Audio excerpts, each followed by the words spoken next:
Okay. Sheila ji, namaste. Namaste.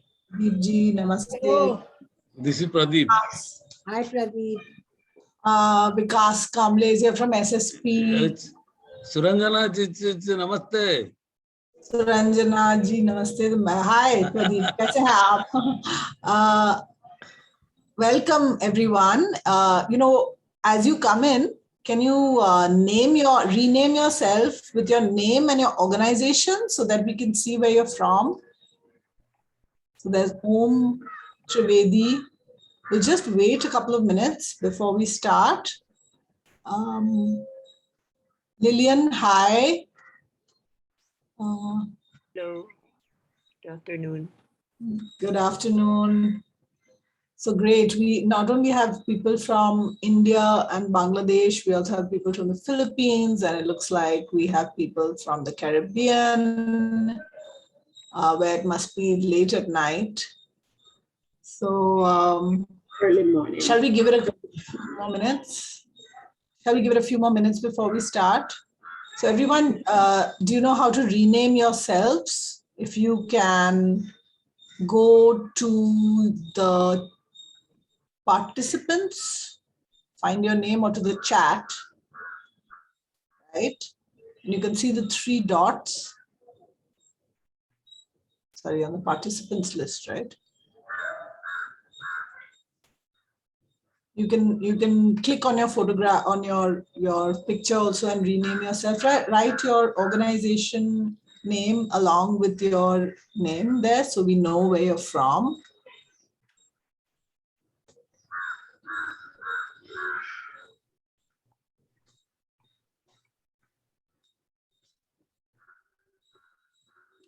Okay, I don't. Quasi Baby is here from Bangladesh. Welcome, Quasi.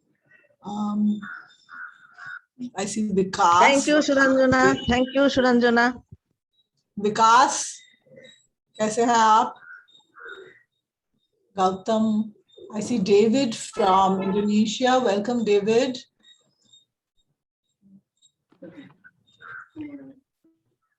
Thanks, Ranjana. Hi. Okay, so maybe we should start, and people will keep joining in.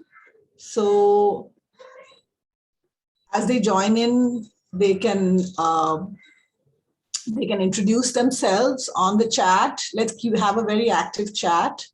We hope that, in spite of the fact that we're going to play some videos and try out a new format today, that all of you will be very engaged and will join in the discussion. So welcome, everyone. I'm Suranjana. I'm from the Huairou Commission. We are doing this event as part of the virtual South Asian Resilience Hub, which is organized by GRP and ICAD. Big thanks to both of them. And we are doing this event together with Swayam Shikshan Prayog in India and Slum Dwellers International. So welcome to this discussion on warriors, not victims. We're looking at women-led approaches to building resilience. And this is a place that we are also talking about what we call the locally led adaptation principles, LLA principles, which I'll introduce to you in a bit.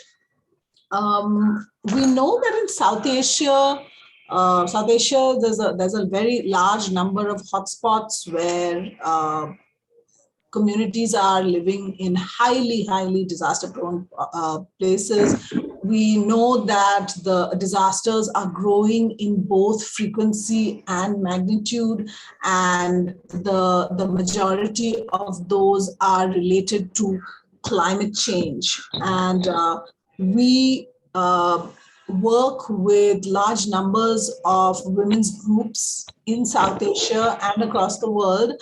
And these women's groups are really leading the charge against climate change by working hard to protect their families, coming up with innovative strategies to create safer communities and reduce the impact of disasters and climate change on their communities. And we're going to hear a little bit more about that in a bit.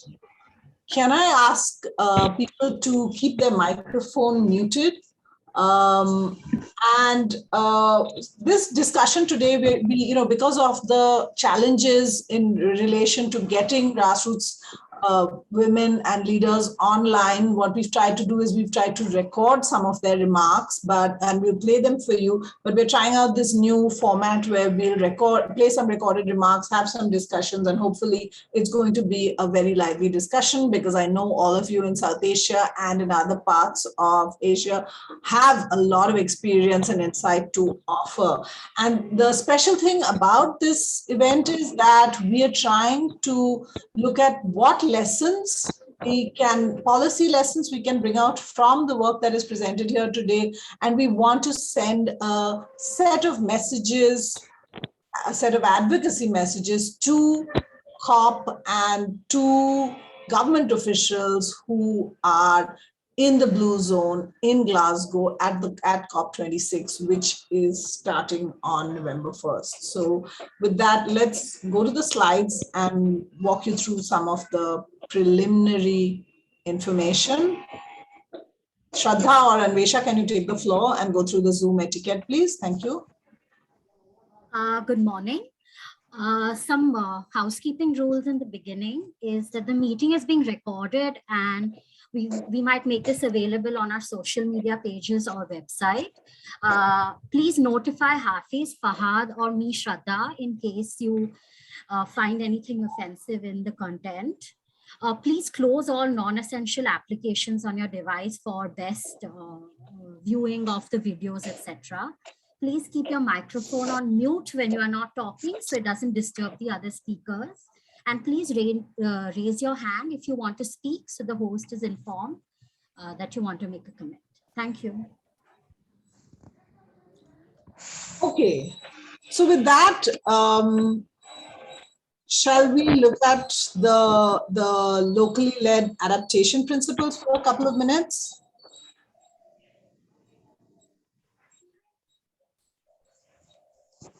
Thank you. So the locally led adaptation principles, which about 70 institutions have now endorsed, are a response to the fact that there was some great research done by IIED, which was showing that a very small proportion of resources, of international climate finance resources, actually go down to the local level, where the impacts of climate change are being most intensely felt and where the most vulnerable people are located. And the Global Commission on Adaptation created this track on locally led action, which is actually creating a really strategic entry point for all of us to bring together and aggregate our work, look at our work more carefully, analyze it in the light of climate change, climate policy, and climate finance, and also present these lessons and insights as well as our policy recommendations to institutions that are engaged in the climate policy debate. So you can see from the principles which are drawn from locally led initiatives, they're both normative and operational principles. They talk about the importance of local decision making, which is close to where the challenges and problems are being experienced, building a robust understanding of climate risk and understanding climate information and uncertainty, the need for patient, long-term investment that is accessible locally, the ensuring transparency and accountability, very important, looking at structural inequality, the underlying risks, looking at how vulnerability persists because of structural problems that are at the heart of ongoing vulnerability, which we need to try and dismantle. We need flexible programming, the ability to learn and adapt quickly to ongoing cascading crisis, a variety of different crises which we are experiencing as a result of climate change, and investing in local capacities and local institutions, building local expertise in order to combat the impacts of climate change. And of course, the idea of partnering with diverse entities and partners who bring to the table diverse capacities and perspectives, which are all needed to fight the negative impacts of climate change. So let's start with our discussion this morning. As you listen to the grassroots leaders and some of the discussants and policy champions who have really been supporting the work that is being led at the grassroots level by local communities and groups, just keep in mind a couple of questions. One is, what do you see as the major value of grassroots-led actions on climate resilience and on disaster? Where do you see the major benefits, and how do we make these benefits and this value that groups bring more visible? How do we make the invisible more visible, particularly to policy and government institutions? So making the invisible more visible. And how what is urgently needed in terms of investment? How do we need to invest? What is needed both in terms of more investment, but also how do we need to shape the investment to make sure that it actually delivers impact on the ground for those who are most vulnerable to climate change? So with that, let's go to our presentations this morning. What we're going to do is intersperse the presentations and with some discussion. Please feel free to use the chat to share your observations, and after the presentations we'll try and have some discussion before we go to the next presentation. So welcome once again, and we look forward to a very interesting and lively discussion. So thanks. Let's watch Swayam Shikshan Prayog's Women. Prema Gopalan from Swayam Shikshan Prayog, known as SSP. We are located in rural India, especially in the climate-threatened regions across several states. And our work is really focused over the last 2 decades to empower women among the poorest households, especially the small and marginal farmers, and those who belong to the landless and other groups. मेरा नाम गोदावरी है, मैं federation की secretary हूँ, वायरो commission की member हूँ। हमारा जो सीआरएफ फंड है, तो ये फंड जैसा कि आपत्ति के बाद महिलाओं को जो दिक्कत आती है, तो ये दिक्कत में काम करने के लिए हम हमारा सीआरएफ फंड यूज करते हैं। तो महाराष्ट्र में जो आपत्ति है कि जैसा ड्राउट है, ड्राउट 2012 से 15 तक बहुत बड़ा ड्राउट था, इसलिए हमने एक स्टडी किया था कि सर्वे किया था, और सर्वे में ऐसा निकल के आया था कि जैसा महिलाओं को खाने के लिए अच्छा नहीं मिल रहा है, और पूरा फैमिली के लोगों को भी, जैसा बच्चे हैं उनको भी खाने के लिए नहीं मिल रहे। तो महिलाओं ने क्या किया है कि हम उनका ट्रेनिंग भी दिया है कि कितने कम पानी कम टाइम में वो सब्जी लेके, ये तो उनका पूरा फैमिली में भी वो सब्जी जब खाते हैं तो उनका न्यूट्रिशन भी बहुत अच्छे से होता है। माझे नाव वैशाली बाळासाहेब घुगे, राहणार अंदूर, तालुका तुळजापूर, जिल्हा उस्मानाबाद, आणि मी गेली 14 वर्षांपासून स्वयं शिक्षण प्रयोग संस्थेसोबत जोडलेली आहे। लीडर म्हणून मी काम करते, आणि सेंद्रिय शेतीला सुरुवात मी 2012 पासून केली। पहिल्यांदा सुरुवातीला शेतीमध्ये सुरुवात करत असताना घरच्यांची परवानगी न पेरणी केली आणि ते चांगल्या पद्धतीनं आलं, तर मग तेव्हापासून घरामध्ये खायला मुबलक गोष्टी मिळायला लागल्या, आणि त्याच्यामुळे जो बाहेरून आणण्याचा जो खर्च होता तर तो खर्च वाचला। आणि त्याच्यामुळे मग शेती जो सुरुवातीला मला त्रास झाला, परंतु त्यांनी नंतर मला ठीक आहे आता म्हणजे तू करत आहेस तर आता तूच हे तुझ्या पद्धतीने तू शेती कर। शेतीपूरक व्यवसाय पण मी पहिल्यांदा स्वतः सुरुवात केली। त्याच्यामध्ये माझा दुग्ध व्यवसाय, गांडूळ खत, त्याला जोडूनच पोल्ट्रीचा, त्याला जोडून डाळी बनवणे, अशा पद्धतीचे 6-7 प्रकारचे व्यवसाय मी हे केले, सुरू केले। शेतीमध्ये मी माझा स्वतःची तर बदल केला, त्याच्यासोबतच इतर महिलांनी सुद्धा सुरुवात केल्यामुळे त्यांचंही आर्थिक कुटुंब सावरण्यासाठी मदत झाली। त्याच्यासोबतच मग 2017ला आम्ही प्रोड्युसर कंपनी महिलांची स्थापन केली. म्हणजे जर शेती असेल तुमच्या नावाचा सातबारा असेल तरच मग शेतकरी म्हणून त्याच्यामध्ये डायरेक्टर किंवा तुमची निवड त्या ठिकाणी होऊ शकते. मग तेव्हा घरातल्यांनी परवानगी देऊन त्यांनी त्यांच्यातला 1 एकर शेत माझ्या नावानं करून दिलं आणि अशा पद्धतीनं मग मी विजयलक्ष्मी फार्मर प्रोड्युसर कंपनीची सुद्धा डायरेक्टर आहे. What's unique about our approach is that poor women who have never been considered as farmers are looked at as agriculture decision makers, and this spills over to their families and communities. Grassroots women's collectives who have amply demonstrated through the self-help groups and microcredit movement that given an opportunity, they are able to manage funds and come up with climate smart innovations, whether it's in agriculture, health, livelihoods, which have become key sectors that we need to invest for a resilient future. Thanks.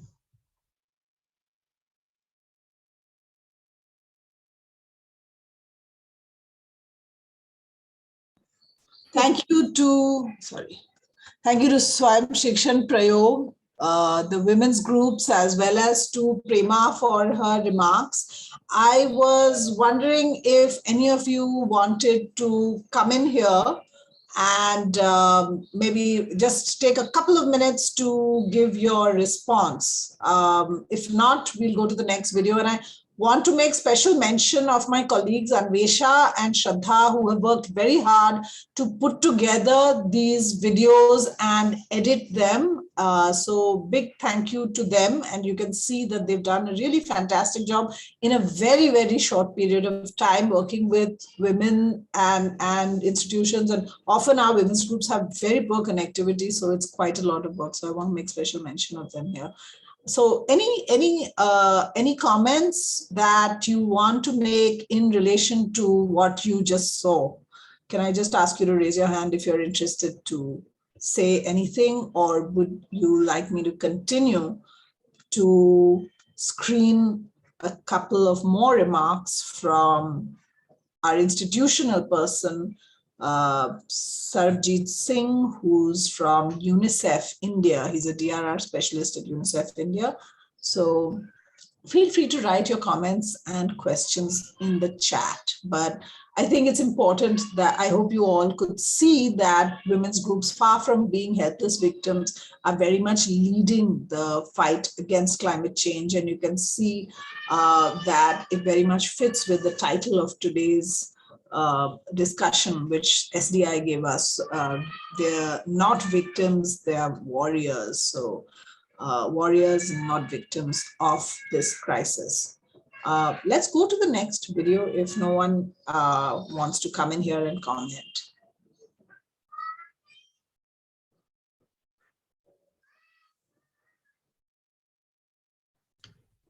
UNICEF partnership with grassroots level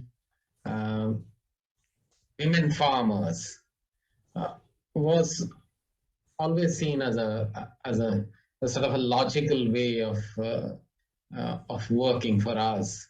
It's a norm for us to work at grassroots level.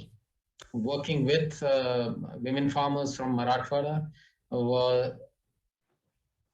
was a very inspiring experience, particularly for the fact that we had heard their stories of struggle and how they negotiated their right to land and to experiment the one acre farming practices, and then also working at the whole ecosystem, right from agriculture to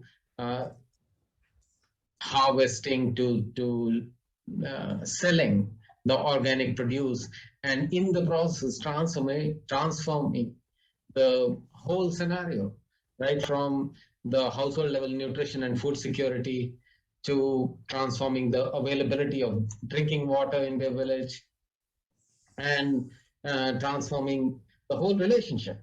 And this local capacity, I think, is the antidote to the changing climate. How women have driven the adaptation agenda within this drought-prone region of Marathwada, and these are not few women, but these are 50, 60,000 women farmers who have experimented with organic farming, and we see these women farmers and their leadership as a resource. I think we need to that we advance our work should be backed by data. So building your evidence requires investment, and year on year data being collected on a particular research question.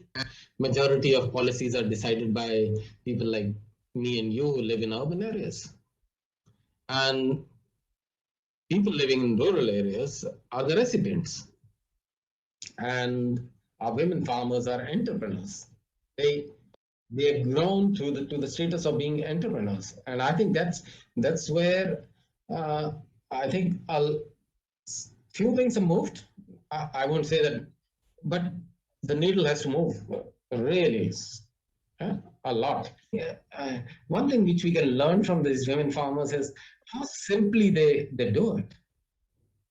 They don't complicate, they don't get siloed into the way an organization gets siloed. They see connection between nutrition, water, agriculture, livelihood, no issues. And I think women leadership should not only be about voicing the issues, but it should be about occupying the space. That yes, we know that, and we can do it, and we can tell you how to do it. I think that's that level of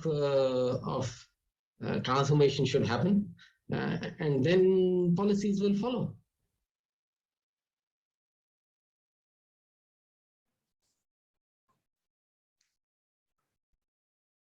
All right, big thanks to Sarabjit Sahota there from UNICEF, who talks about the importance of data and evidence. He talked about the challenges of people making policy for people, people being disconnected from the people they're making policy for. He talks about urban people making policy for rural people. He's talked about how women's solutions are simple, as in they're integrated solutions. They look at solving the problem, not at departments and siloed kind of solutions that often institutions do. And clearly he's been very inspired by the work of the women's groups that UNICEF is working with in Maharashtra. I see that Sheila wants to come in, and I was going to go to you later, but Sheila, feel free to make some brief comments right now. Come in, Sheila, the floor is yours. Hi, Suranjana. Hi, everybody.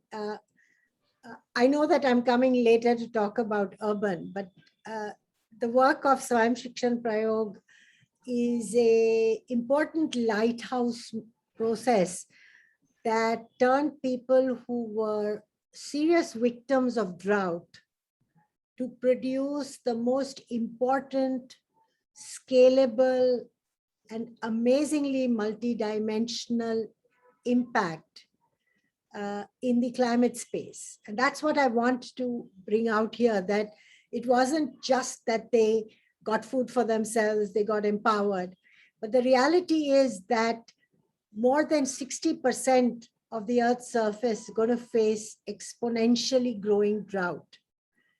And it's going to produce a deep disconnect between the modern farm way of consumer, of these commercial cash crops that people are building, which are destroying farmlands and requiring more water than they should have into doing something which is sustainable.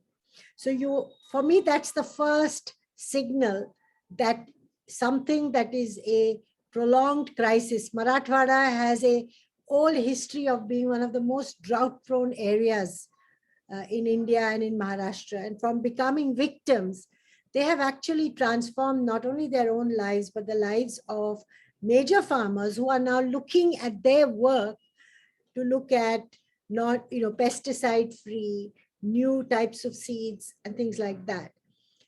They've also dealt with the age-old problem of women having access to land.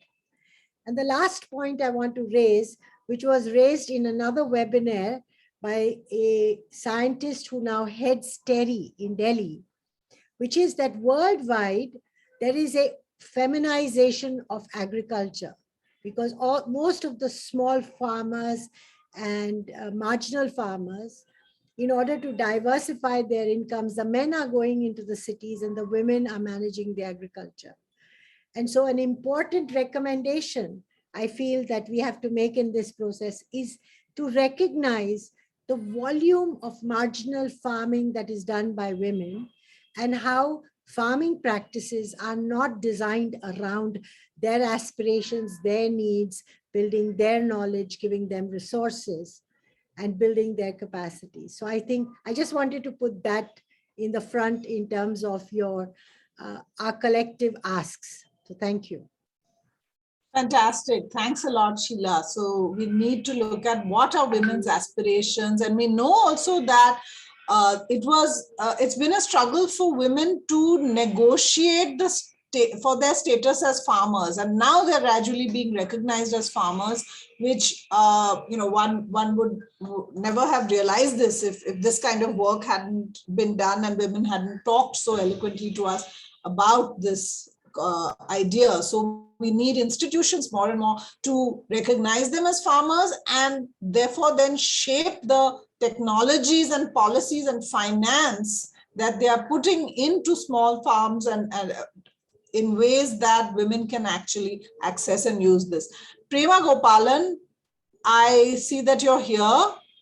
Would you like to add any brief remarks? We heard a little bit from you, but if you want to add anything that speaks of either important lessons that need to be upstreamed where policy is concerned in India and in South Asia, or if you want to say anything about where you believe that urgent and important financial investments are really needed. I don't want to put you on the spot, but if you're ready to, please, Prema, go ahead. Yeah, thanks, Ranjana. Can you, I would have liked to come in a little later, but. Sure, you can if you like, but yeah, why don't you go ahead if you're prepared now, go ahead. No, I'll just make my points after 15-20 minutes anytime. Sure, okay, we'll come back to you, sure. Yeah, sure. All right, is there anyone else who would like to make a point now, or I'm not tracking the chat. If there's anything, Anvesha, please draw my attention to it. If there's, we have some other, interesting remarks coming in from Nepal now. So I'd like us to play those. Anvesha, go ahead, play our remarks from Lajna and Bindu in, Sobina and Bindu in Nepal. Lajna, I'll ask you to come in for a couple of minutes after to explain perhaps a little bit about the policy implications on decentralization and what that offers us in terms of entry points for empowering women in Nepal and women mayors. Thanks.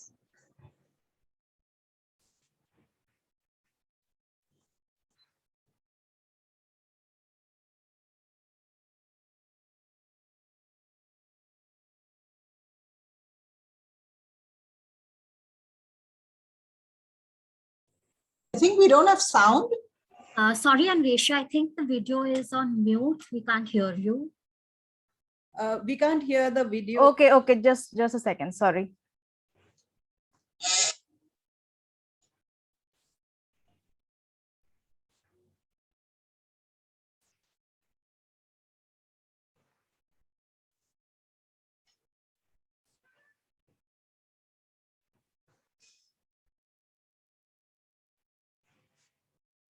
नमस्ते, म बिन्दु श्रेष्ठ, सामुदायिक महिला मञ्चको अध्यक्ष, व्हाइरो commission एसिया regional कमिटीको अध्यक्ष तथा governing काउन्सिलको board सदस्य। सामुदायिक महिला मञ्च समुदायमा पछाडि परेका निम्न आय भएका महिलाहरूलाई आर्थिक सशक्तिकरण गर्ने कार्यको उद्देश्यले खोलिएको संस्था हो। यस संस्थामा समूह र सहकारी गरी 35 वटा संस्था छन् र सदस्यहरू करिब 35,000 र यसको पुँजी 1 अर्बभन्दा माथि रहेको छ। सामुदायिक महिला मञ्च नेपालको 5 वटा प्रदेश र मुख्य 13 वटा सहरमा चाहिँ कार्यक्षेत्र रहेको छ। सामुदायिक महिला मञ्चभित्र मुख्य सहरभित्र कार्यक्षेत्र रहेको कारणले गर्दाखेरि विपदको कुरा गर्नुपर्दा भूकम्प अनि बाढी चाहिँ अहिले जलवायु परिवर्तनको समस्याको रूपमा चाहिँ बाढीलाई लिन सकिन्छ र अहिले कोभिडलाई पनि एउटा विपदको रूपमा लिइरहेका छौँ हामी। अहिले सामुदायिक महिला मञ्चले विपदको समस्या समाधान गर्नको लागि चाहिँ भूकम्पपछि महिलाहरूलाई चाहिँ सचेतना अभियान सञ्चालन गरिएका छन्। त्यस अन्तर्गत गैर संरचनात्मक अल्पीकरण, सरल खोज तथा उद्धार, प्राथमिक उपचार र सचेतना अभियान कार्यक्रम चाहिँ हामीले सञ्चालन गरिरहेका छौँ।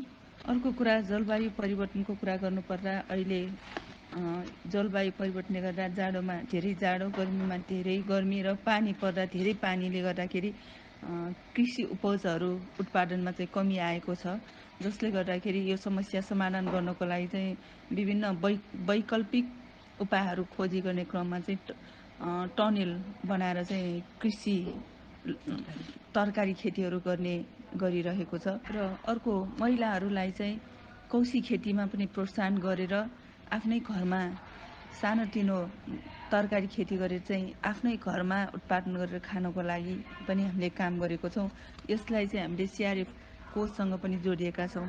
अहिले यो हाम्रो सहकारीका करिब टोटल सदस्यको चाहिँ 5% महिलाहरूले चाहिँ आफ्नै अगुवाईमा चाहिँ यो तरकारी खेती गरिएको छ। यसमा पनि विशेष गरेर टनेल सिस्टम, थोपा सिँचाइ प्रयोग गरेर उदाहरणको रूपमा चाहिँ हाम्रो एकजना सदस्य कालीमाटी तरकारी बजार सहकारीको चाहिँ करिब 35 रोपनी जग्गा भाडामा लिएर आलु, गोलबेडा, काउलीको चाहिँ खेती गरिराख्नु भएको छ। त्यस्तै गरेर ठानपुट महिला जाम सहकारीको एकजना सदस्यले 13 रोपनी जग्गा भाडामा लिएर आफ्नै नाममा चाहिँ यो कृषि फर्म दर्ता गरेर चाहिँ महिलाहरूले जुन जलवायु परिवर्तन विपदबाट समस्या हुँदाहुँदै पनि उत्पादन गरेको उत्पादनलाई बजारीकरण गर्नको लागि चाहिँ विभिन्न सङ्घ संस्थाको चाहिँ सहकार्य जरुरी छ, जसले गर्दा उनीहरूले उत्पादन गरेको चिजलाई चाहिँ मध्यस्थकर्ता बिना नै बजारीकरणमा बजारमा लानको लागि चाहिँ सहयोग पुग्नेछ। र अर्को कुरा यो सरकारले चाहिँ विभिन्न चाहिँ नीति निर्माणमा चाहिँ कृषक मतलब चाहिँ समुदायलाई चाहिँ ध्यान दिएर चाहिँ नीति निर्माण गर्नु जरुरी छ। In the disasters and the climate change, what we have realized that women groups and the women leaders and the members are the key stakeholder in the community, and also as the key responder who can provide support in the community level. From the government organization, they requested them to collect the data to whom to provide and prioritize their support. So, and they are recognized, they are always recognized as the key responder in the community. Because of all these practices and the work that done in the community level, so the women group are well recognized. As a result, they could able to secure the spaces in the committees that led by the government to work in the community level for the disaster and the climate change. In one of the city like in Pokhara, so there are the from the local government provided the technical and financial support to maintain the pond for the community, that they can use that water that collected during the monsoon for the kitchen gardening, and also for the livestock that they are doing.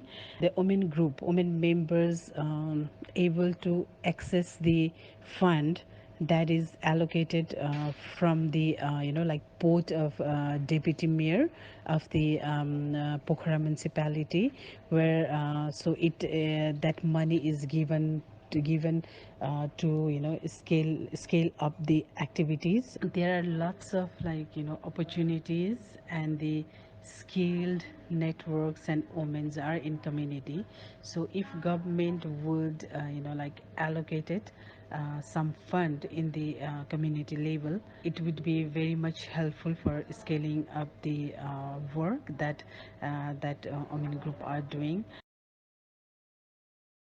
Lucinda Frame.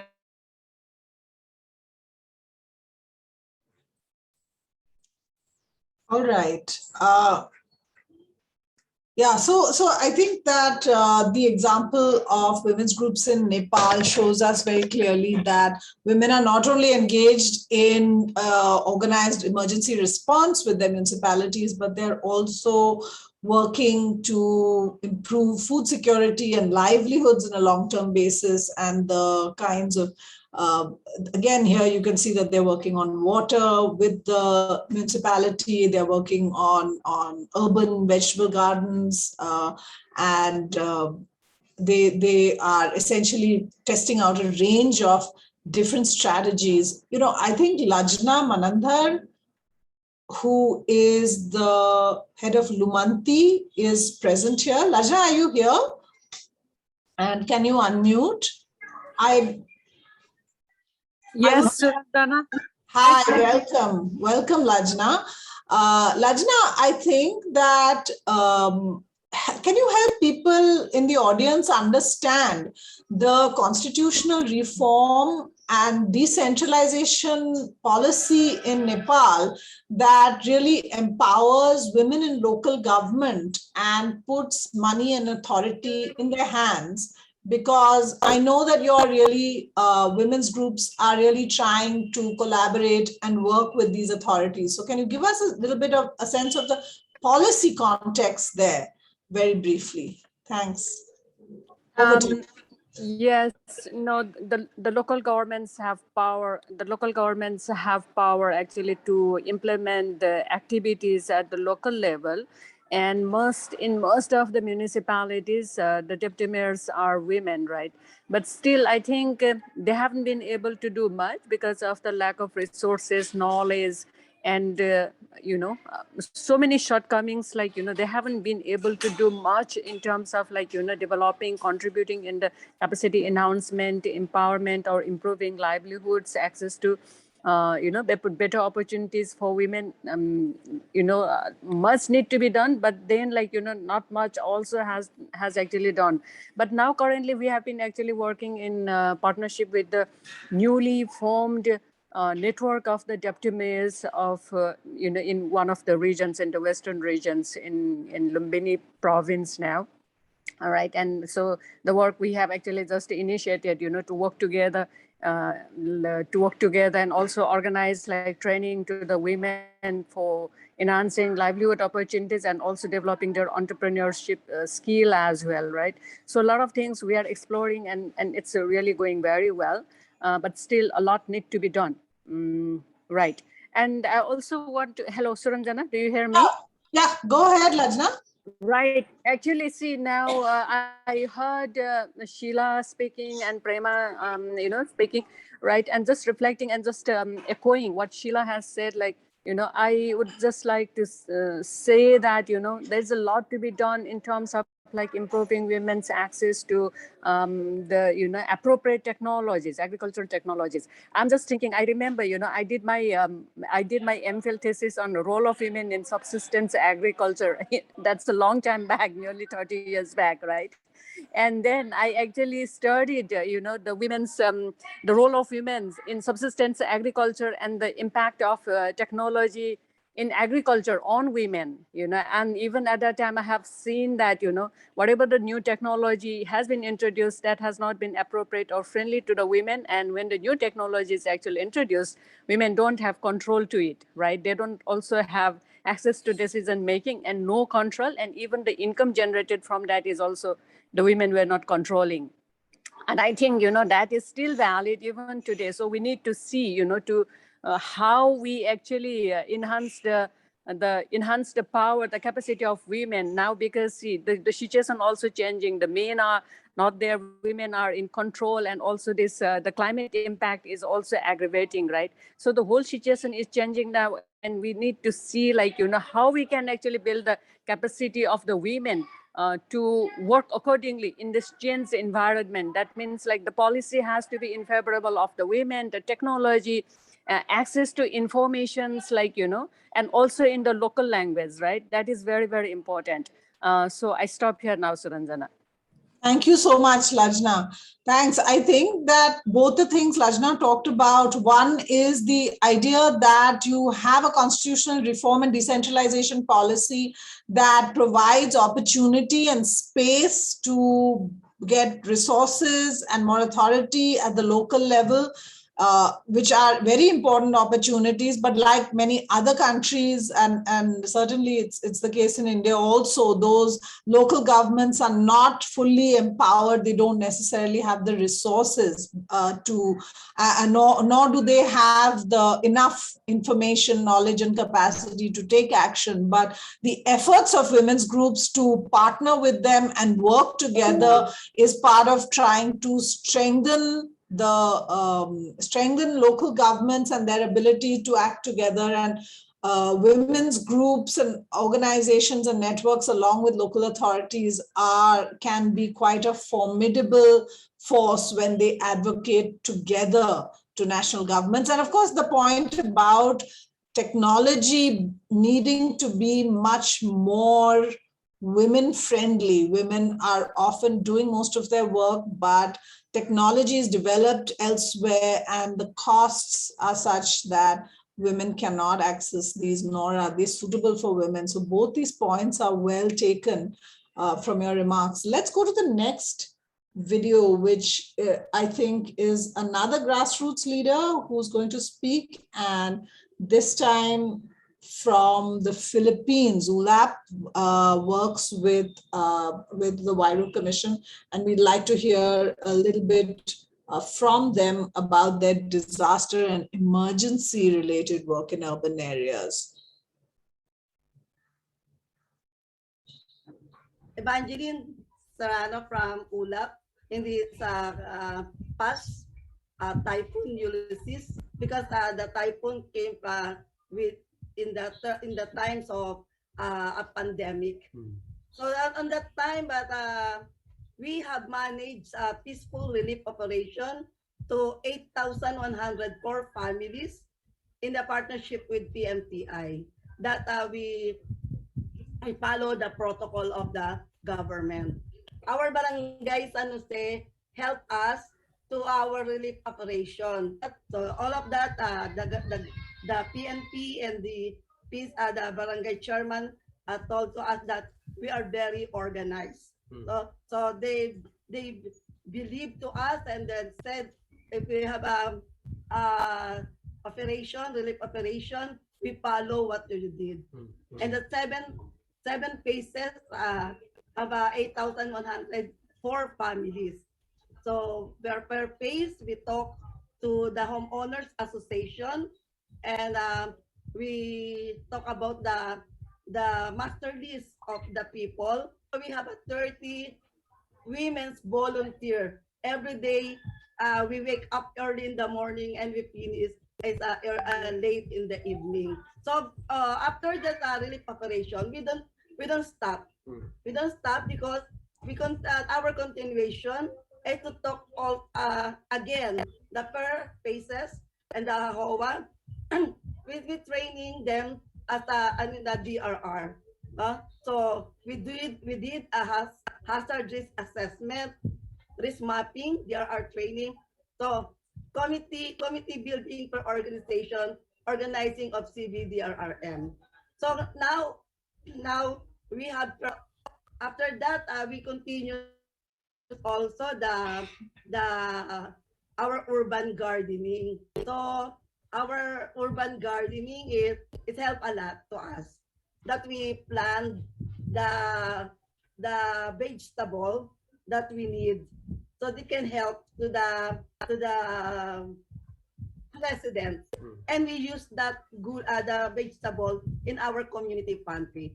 As of now, we have a 50 to 60 square meter of land that we use to plant. That is open space. So the open space, the homeowners association, we borrow the land, and the barangay also, we have they have a program to plant all the vacant lot. So you must plant so we can harvest the food.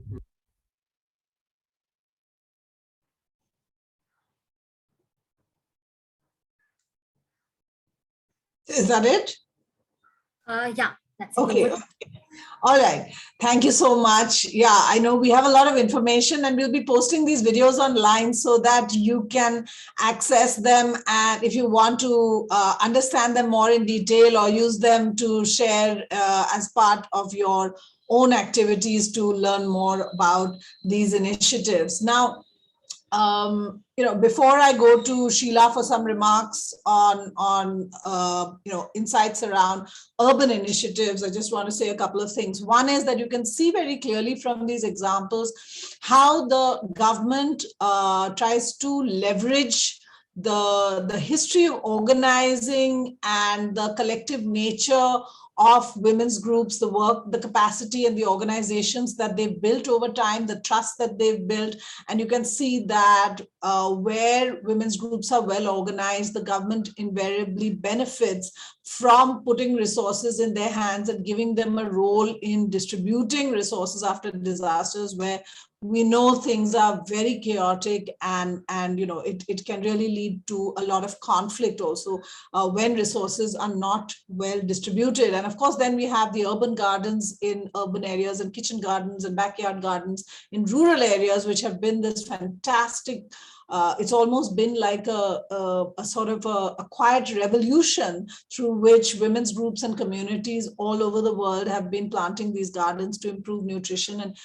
And these gardens were actually the solutions to a major crises that occurred during the COVID crisis, where people lost their incomes. And so people were keeping their families and the communities fed with very nutritious food through these urban gardens. But before I come to Sheila, I just want to also take a minute to honor the memory of our friend Dinky Solomon, who passed away very recently. She was a lifetime activist, and she also served 2 terms as the Minister for Development and Social Welfare in the government of Philippines. And while she was there, did some fantastic, really pioneering work around giving community groups a formal role in the distribution of relief and monitoring relief after Typhoon Haiyan, in updating beneficiary lists of national social protection programs. And so I feel that is something that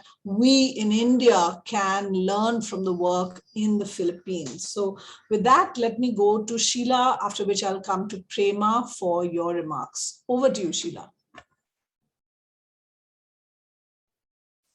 So, hello again. In STI, we have a network of women leaders who meet every fortnight and have a discussion about things that they feel are very critical in their lives. And I want to say that the whole issue that they've started, which is a campaign called Greens in My Meals, is part of that, where women are looking at ways by which they would start with a little pot or a sack of mud in their outside their home, where they would grow greens.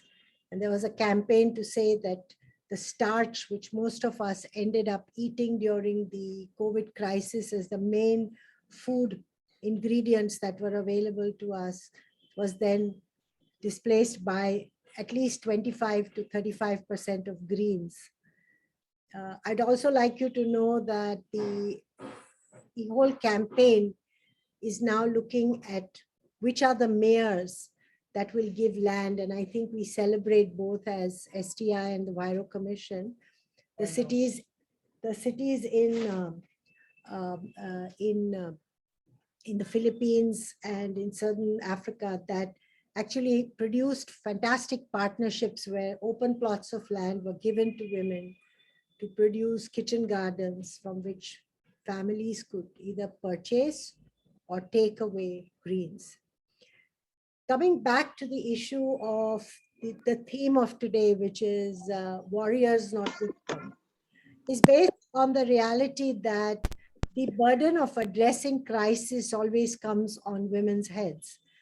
And the rest of the world is very happy to treat women as victims, whether it's a women-based organization or it's a city or it's a rural area.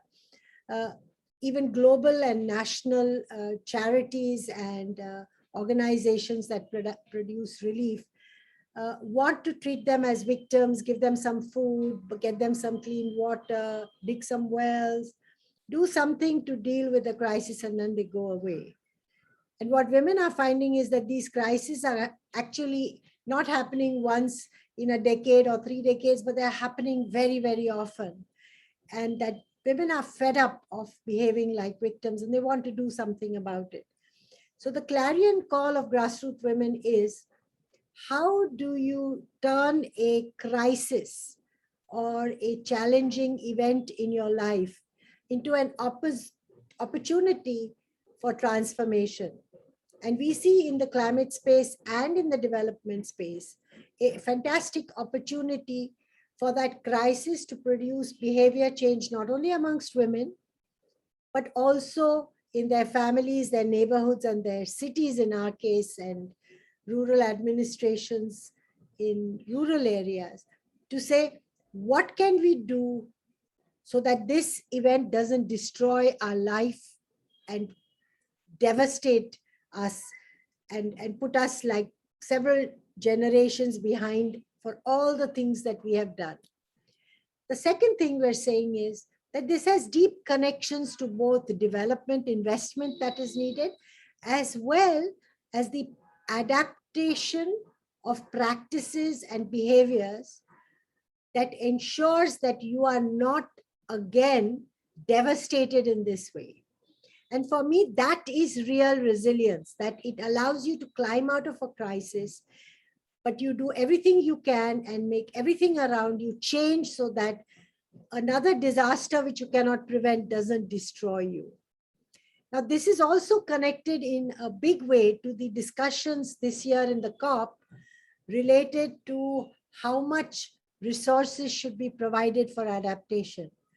And it links back, Suranjana, to your discussions about how to deal with climate financing and what are the principles that all of us, the 70 organizations, global to local, that have signed off on it, but how we ourselves in our negotiations demand the respect of those institutions that have the resources to respect local knowledge, support local initiatives, and produce a new kind of scaling, which is the multiplication of local adaptation across regions, across continents. And finally, the other issue which I would like all of us to come back to in the end is also about the fact that the discussion again, which is going to happen in the COP this year, which is the initiative of the least developed countries, is that of loss and damage. Now, nobody knows about the extent of household and neighborhood loss and damage that both man-made crisis and natural calamities produce on poor people. That is never calculated. That is never aggregated. That is never identified to recompensate these households and these communities, because their claims are not considered legal. Their claims are not considered legitimate.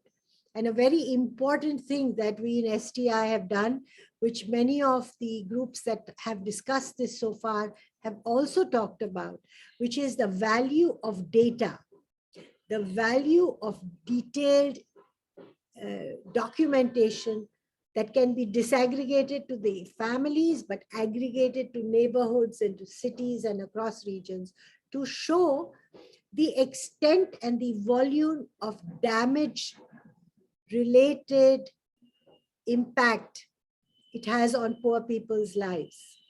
And so I think that when we end this discussion, our recommendations should not only be on recognizing the role and contribution that people are facing and developing in their own lives, but the roles and responsibilities that global, national, and local institutions have to work in partnership with local communities and women's networks to ensure that adaptation and resilience builds the way forward to first anticipate the challenges that are growing, but in the long run to produce solutions that are robust enough to produce long-term resilience.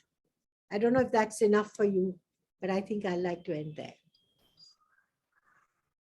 That's a lot. Thank you so much. There's so many points that you made. It's tough for me to summarize, but I think if people want to respond in the chat to all the things that Sheila spoke about, which are about making invisible processes, whether these are the impacts of disasters or the contributions women's groups are making all these more visible so that they are supported by policy and finance. The idea that we need long-term investments for resilience building, the idea that disasters are more and more frequent, we need ways to ensure that we protect our development investments and gains. I mean, many of the things she said, the idea that communities can collect data and make invisible processes and contributions more visible, and as well as the kinds of damage and loss that they experience more visible. All of these are vital. And so please share with us your own insights from the chat, from your work and your responses. But let's go to Prema now. Prema, please go ahead. Yeah, hi everyone. From SSP and from Huairou Commission, I think just to add to some really important points that Sheila has already made, not counting women as economic contributors to the economy doesn't really benefit either the government, and of course it doesn't benefit women from really poor families. So I think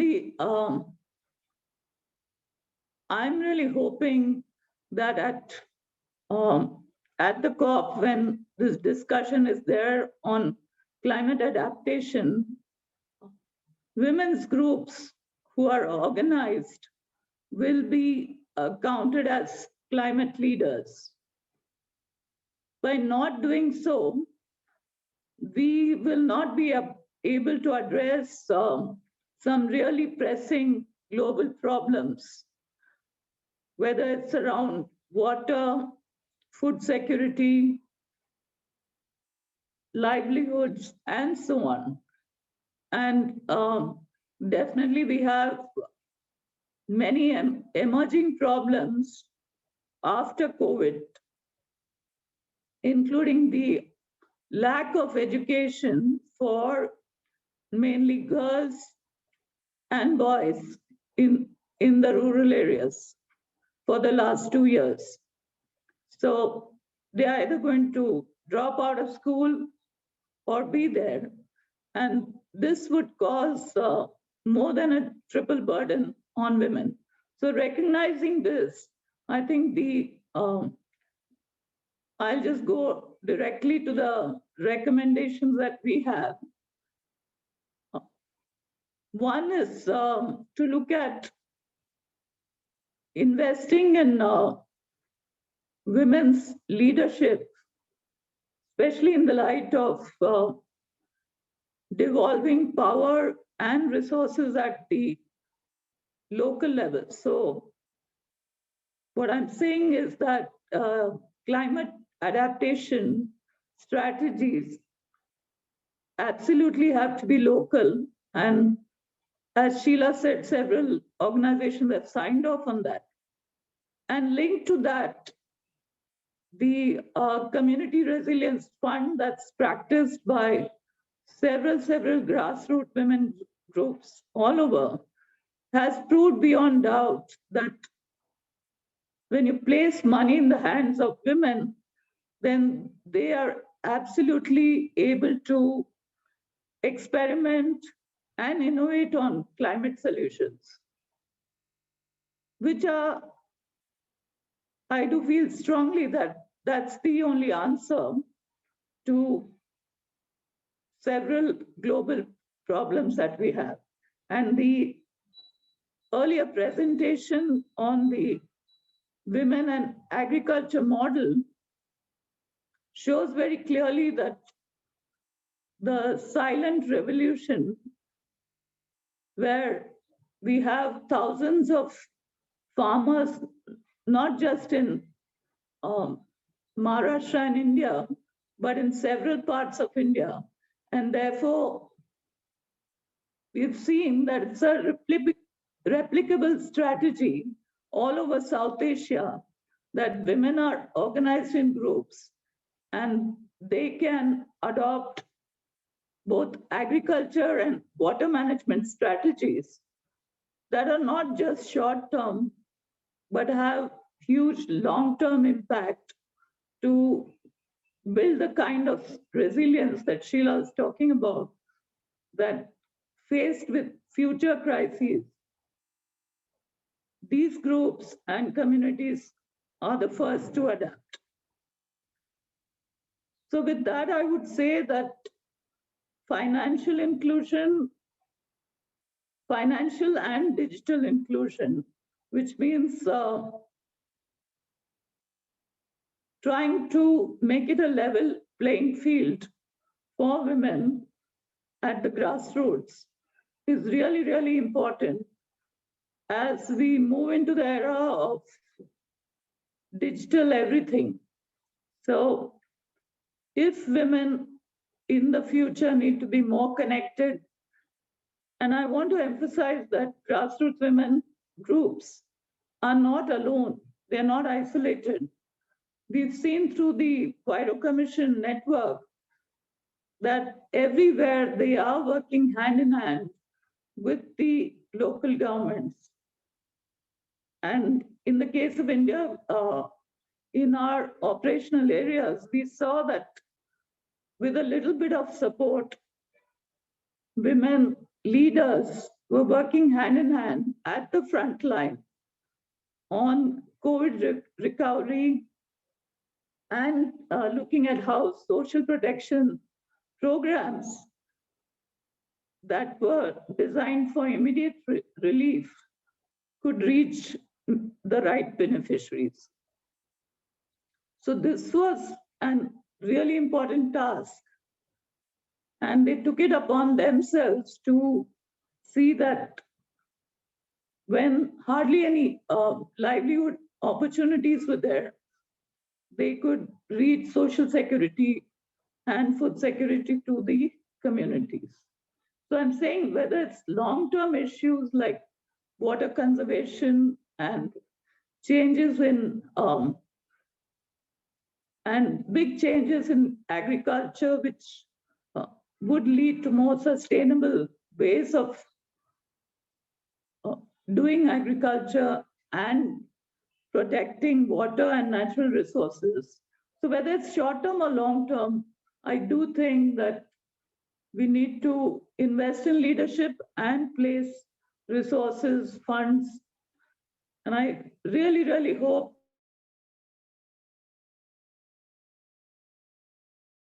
discussion which is going to come up. Thanks. Thank you so much, Prema, for the very practical points that you're making about the need to invest in women, to recognize them as climate leaders, to put resources in the hands of women's groups, and to ensure that they are included. The digital inclusion I see as part of ensuring that technology actually reaches and works for women. So that's a point that's come up multiple times. I saw that Celine, and before that, Lajna had her hand up, and I'll come to you after we have a couple of videos. But I also want to emphasize Prema's very important point, and we need to keep reiterating this as aggregators of small initiatives and women's groups. We need to show and demonstrate that we're already working at some scale. Women themselves are driving a lot of this scaling up process by working with women in their neighboring villages, neighboring districts, in multiple cities, and we see that that process has particular value because it allows other women's groups to learn from what their peers are doing, and it allows them to adapt practices to their own context. So we're already scaling up, but we need to accelerate this process. And that's where the governments and global agencies and international climate finance have to come in to leverage this kind of work. Okay, so we have two videos from policy people, one from UNDRR and the other from the World Bank. Let's just get a sense of how they perceive this kind of work before I come back to Lajna and Celine, who want to make more remarks. Thank you.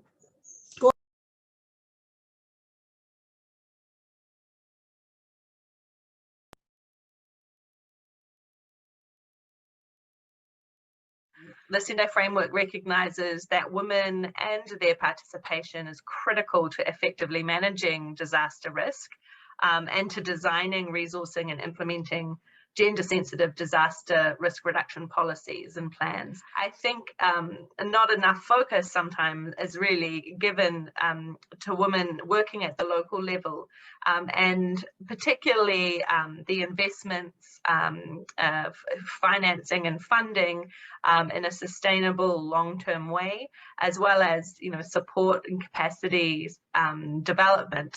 Gender relations influence how people's roles, responsibilities and access to resources are affected by different hazards in a disaster. Fundamentally, we need to address some of the structural inequalities being faced. I think ensuring that local level women's organizations and local community groups have direct access to financing and decision-making power and agencies over the decisions that influence their lives is a really key one. And in order to do that, also investing really strongly in local capacities so that there's long-term and sustained resilience building at the local level.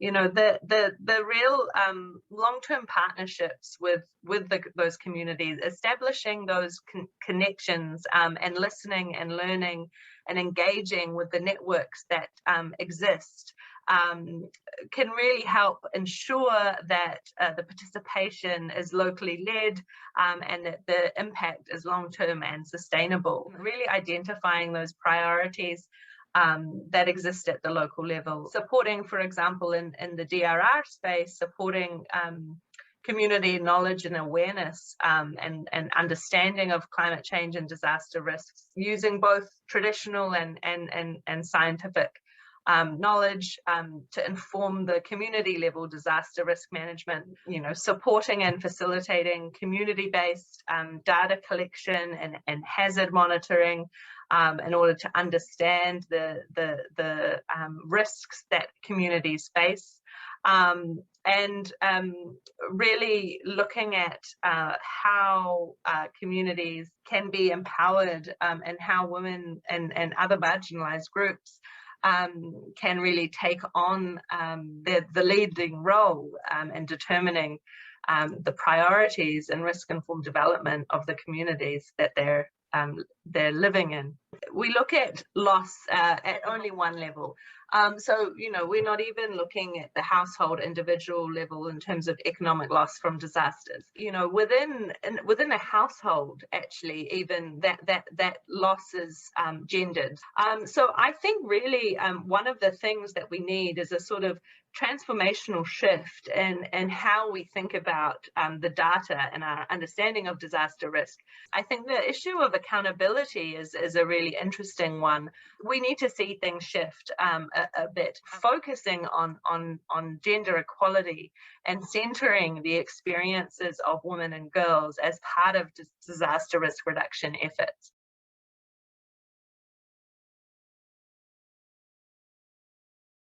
Anvesha, thank you for that. So that's the gender advisor at the UN Office for Disaster Risk Reduction.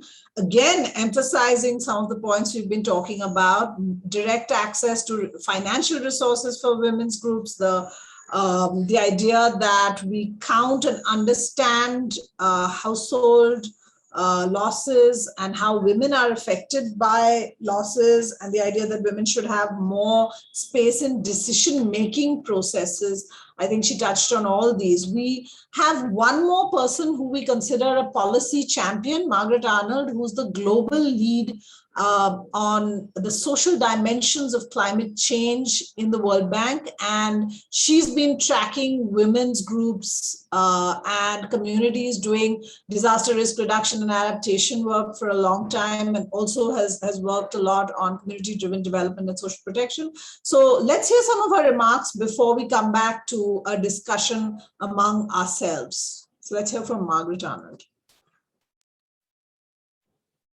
We've seen this for many, many years in the areas of responding and building resilience to disasters, now, and to climate change as well, to really anything. And the COVID-19 pandemic demonstrated once again how quickly and effectively grassroots women, Indigenous communities, people on the ground mobilized very quickly and effectively to reach people, based on the knowledge and expertise they have on their lived experience. So they mobilized around community kitchens, around personal protective equipment, sanitation, all of these things, and it's done effectively.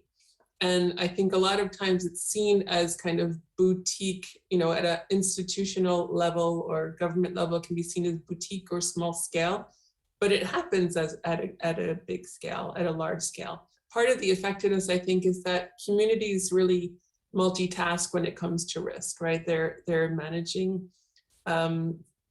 just day-to-day risk that comes from structural poverty and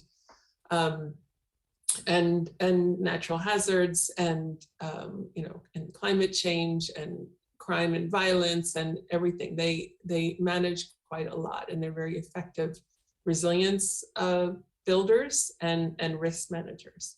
So that needs to be, for institutions like ours and for governments, that needs to be recognized and built into policies. I think there is a lot of evidence out there.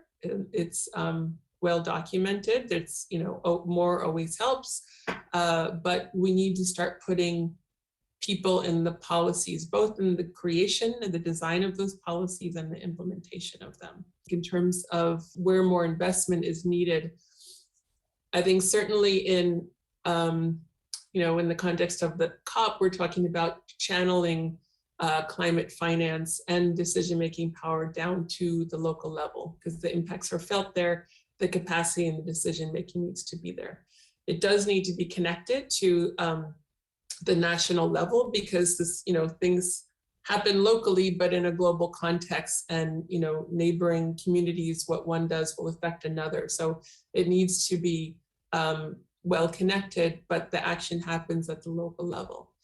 And for that to happen, it's not only channeling the financing and decision-making power, but capacity needs to be built there as well for local governments to strengthen their capacity to work effectively with their citizens around understanding how the climate is changing and identifying solutions and investing those solutions based on local priorities and needs. I can give you an example in Kenya, where we've been collaborating with the government of Kenya and the governments of Denmark and Sweden and other partners around a model of devolved climate finance that's being globally launched at COP26. And it's a model that channels the funding to the local level, but also provides support to county governments and local governments to work with communities around identifying these priorities in partnership with communities. Making things policy and building systems and strengthening governance is really around building relationships and building trust.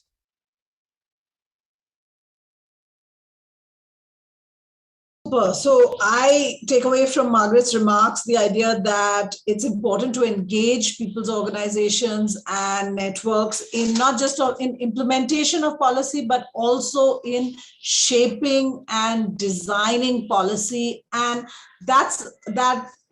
it requires an investment in building the capacities of governments and local governments to work together in order to ensure that policies and programs are actually responsive to the needs of local communities. And that's what the policy that the World Bank is advancing with the Kenyan government is actually telling us. I mean, and it's a national policy that a national government is investing in to ensure that there's not only money at the local level, but also there's an investment in incentivizing and in linking county governments and subnational governments to local communities. So I think that's a very important takeaway for me from those remarks that Margaret Arnold made. Now we have about 15 minutes left. So I'd ask, let me turn back to Lajna if she's still waiting for some brief remarks that she wanted to make. She had her hand up earlier. Lajna, are you there still? Yes, Ranjana. Go ahead, Lajna. Okay, thank you, Suran. Okay, thank you. I would just like to make a very quick few points, right? A few years back, there was a very bad flood here in the Tarai region in Nepal, and the compensation package was provided by the government. But then the poorest, the wage workers, the agricultural workers, they were not in the list of receiving the compensation package. It was provided to the landowners, right? So that means the issue is how do we make these informal wage workers visible, recognized, and also prepare the database of them. I think that is very important. So because they did not receive it, and the same thing could actually get repeated, happen again, right? So now recently what had happened is just 2-3 weeks back, there was an unexpected rain here in Nepal. It's unexpected 2-3 days heavy rain that actually damaged the ripe paddy, right? So it's estimated that about 25% paddy cultivation is damaged because of that unexpected rain. And the farmers are in a great kind of they were very much badly impacted by this, and they are now raising voices for compensation. Government also pressure.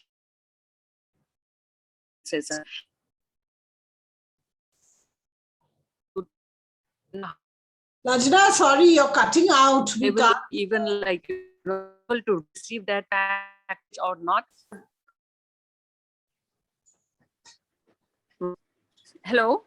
Sorry, you're cutting out a bit. So that is, can you hear me? Can you hear me? Not very well, you're cutting out. But we got the first 2 points that you made.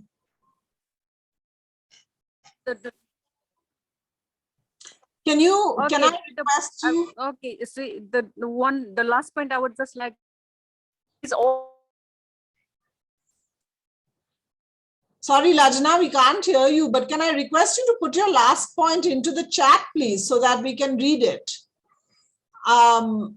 Yeah, I really appreciate the point that Lajna is making about the informal sector. And we know that in terms of employment, the fastest growing sector in South Asia is really the informal sector. We have thousands of people who are vulnerable to disasters and climate change who are employed in this sector. And yet the government mainly has data on those who are employed in the formal sector, and that completely distorts how they compensate for losses in the event of disaster. So I think that is something that is that's an important point that we have to keep in mind across South Asia, I believe.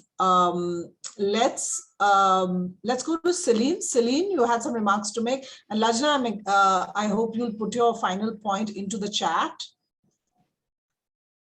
Celine, go ahead. Thanks, Suranjana. So yeah, so the point that I want to make is about building on all this points that all of you have made is how do we strengthen, therefore, the voice and identity of women as local adapters in their local processes. And I have been involved in the climate scene just for a year, and I'm learning a lot of all the things that we may want to do differently. There are lots of things we talk about, not doing business as usual. And one of the things is reflecting on my own role with my relationship with grassroots women and women in communities.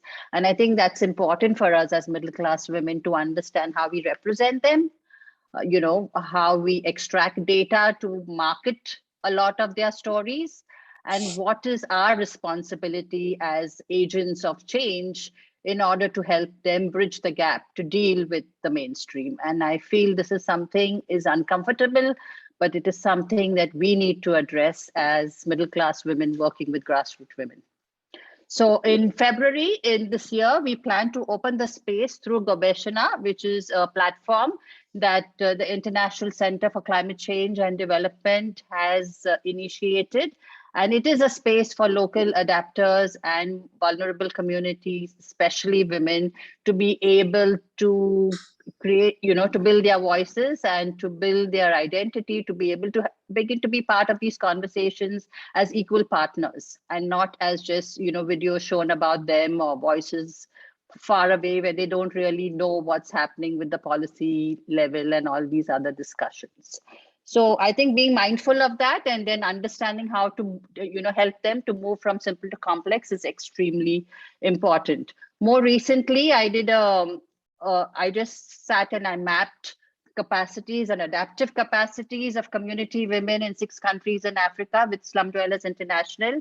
And it will be good for South Asia to also think and reflect of how we can do that, because that is one of the ways to include women in their own mapping of their own capacities. And it's extremely empowering. So it's not for us to tell the world what capacities they have, but can women identify those capacities themselves? Like, I am good at this. I can tell a story. I can talk to the local government. My local government invites me and gives me a cup of tea and is listening to me. So, this level of empowerment where the woman is talking about her own capacity, and I think that's true for each of us, when we are learning to build our own capacities to do this work, I think is extremely important, and we need to help lots of other women shine and to understand their own capacities.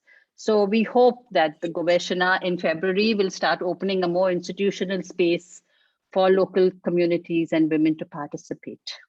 Thank you so much, Celine. And we hope to pick up many of these conversations again at Gobeshana. But as you know, we've been really struggling with getting grassroots leaders into these forums because of their digital access, the way these things are designed. It hasn't been very simple, even for us as middle-class professionals. So with that, let me go back to the chat and see if I can read out to you a couple of comments that people have been making. We can see that Sujata Mohanty has written a lot of points. She talks about the adoption of traditional technology and linking with traditional seeds, local crop diversity, and promoting no-cost, low-cost production. And grassroots women and their clusters should have access to backward and forward linkages. It's not easy for them to access appropriate technologies. So a lot of summarizing there. There we have Bella de la Rosa. She's talking about the need to coordinate local and national agencies for funding on infrastructure. Yes, we know that that's often a problem. How the local is supposed to put in some resources and then the national government is supposed to put in different resources, and it's complicated how that works for communities. And I'm just looking for any other comments that we should read out. I see that Juhi has said some strategies and policies are limited to suggestions only and yet to be implemented. That's always a danger with policy, and we need to make sure that we make policymakers accountable to policies that they've signed up to. And that's why grassroots women are creating a huge demand for more responsive policies. And that's what we're trying to do through these forums, where we bring people together to have these conversations.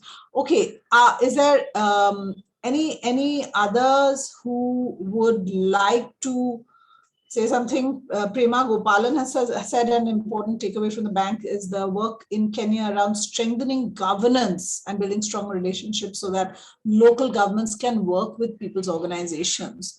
So should we go now? It's 6 minutes before we close. And I thought it might be useful for us to have what is called a chat shower. We learned this from IIED and they learned it from the Red Cross. But what it is each of you should type your one answer, one question, just a few words to answer the question of where is investment most needed, right? And maybe a couple of words on how should that investment be delivered, yeah? So where and how, maybe you can choose to answer any one of them. Write your answer, but don't send it yet, okay? So when I'll give you a couple of minutes, when people are ready, we'll get all the answers at the same time. So how should investment be delivered? Some people may prefer to talk about the how, and others may prefer to say something around the question of where do we most need to invest? And remember, we want to summarize these and send our messages to the negotiators at COP26 who will be at the Blue Zone. And big thanks to IIED for GRP to actually taking our messages from the South Asia Virtual Hub to the negotiators at the climate conference. So where is investment most needed, and what do we need to do to make sure it gets to where it's needed? So how should it be delivered? So what do we want to invest in? How should it be delivered? Ready, steady, go everyone. Send in your suggestions, please, now. So Naseem, thanks for joining us. Direct investment in the hands of women. Recognize grassroots solutions. Yeah, you're welcome, tweeters, to add any suggestions you have also from the Philippines. I'm sure we'll find them relevant. Look, a lot of people talking about local organizations, build grassroots women's capacity and give them a chance to experiment. Very important, experiment with climate adaptation. We don't have all the solutions, so we need space to innovate. We need space to test solutions, flexible climate finance, and draw down funds with easy access to credible grassroots groups. More investment is most needed by grassroots women affected by the lockdown. Yes, the COVID crisis has worsened the situation and people are still dealing with multiple crises related to climate change, COVID, they need support for economic recovery.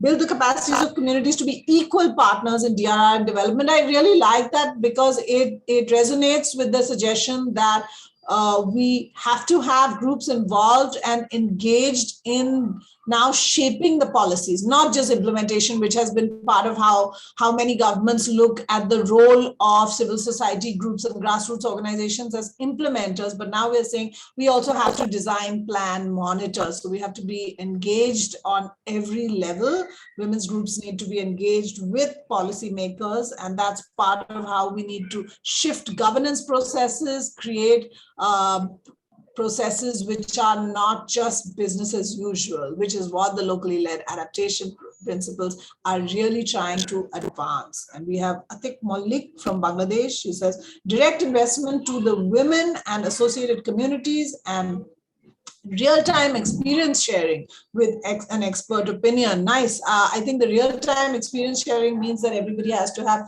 digital access, engaging in educational programs to adapt to relevant situations, so more learning and knowledge. All right.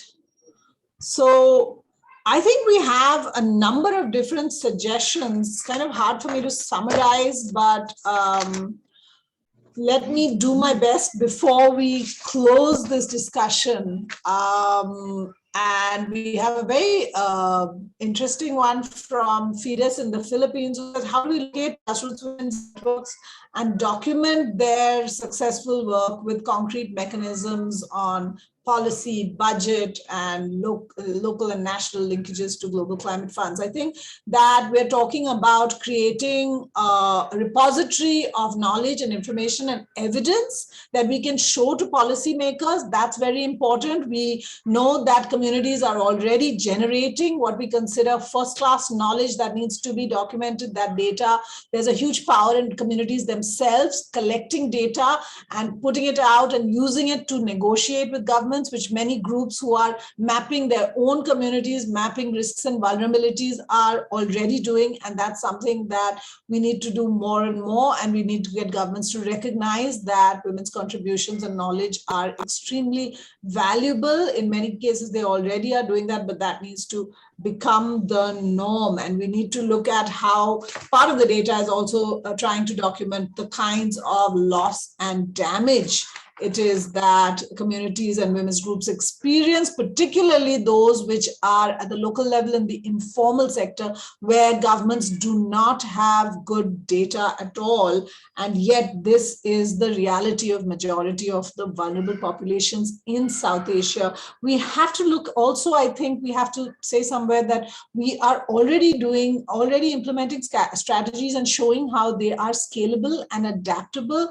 across many different local contexts. So it's not just kitchen gardening, which is sort of standardized by one community. We have hundreds and thousands of women who are doing kitchen gardening adapted to their very local context in order to protect and ensure food security and livelihoods for their families. And we have a lot of recommendations there about needing direct access and easy access for local women's groups to combat the crisis that is climate change and the many cascading crises that are linked to climate change. So can I then say that some set of these remarks that I tried to summarize at the end will be what are our recommendations from South Asia that will go from this event to the Blue Zone at COP. If anyone wants to add anything, I can give them just a minute to say something that's totally urgent and important. If not, I want to thank you all for being here today. Thanks to our wonderful panelists, some of them who are here, some who have found it very difficult to join us, but are very generous with their knowledge and experience and have allowed us to record their remarks and are ever ready to share their work with us and their insights. Please, Amresha, can you just tell us where the videos will become available in case people want to watch them again or watch them more in detail? Amresha? Yeah. I think it will be available on the COP Resilience Hub platform, which is where they are airing all the hybrid and virtual sessions. Okay. So yeah, we will share the registration link with everyone, and also they can access the events. Yes. So thank you so much for all of you who have attended this session. We hope to continue this conversation at Gobeshona and at any other opportunities we may get. This is an ongoing discussion. We intend to continue doing this work, and thanks so much to all those who presented, allowed us to record their remarks, and those who are here live to share their views with us. So with that, big thank you also to ICAD and GRP and to SDI and Swayam Shikshan Prayog.